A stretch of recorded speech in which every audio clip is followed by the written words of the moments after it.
First of all, hurricanes, cyclones, and typhoons are all types of tropical storms.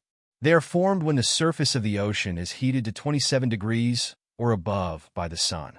This usually occurs around the equator in the tropics, therefore tropical storms. Naturally, warm air rises because hot air is lighter than cold air, and in this case, rather quickly. As the warm air rises, cooler air rushes to take its place, creating strong winds that spin faster as the process continues. Now, as the warm air high up in the sky accumulates and cools down, clouds begin to form and get bigger, thus producing heavy rain and strong winds.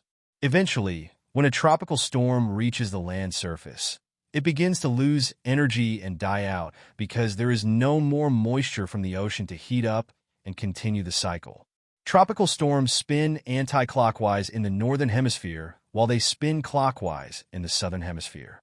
A tropical storm is measured on the Saffir-Simpson hurricane wind scale, which measures the speed and impact of the wind.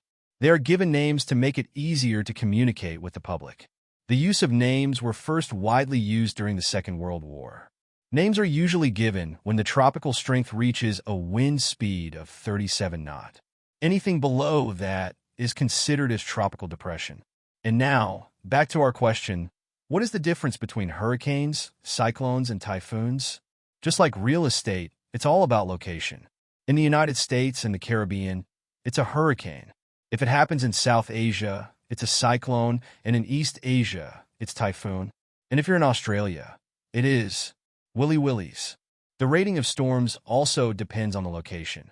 For example, in the Western Pacific, the highest rating is a violent typhoon with a scale of 105 knots, while in the North Indian Ocean, the highest rating is a supercyclonic storm which is about 120 knots.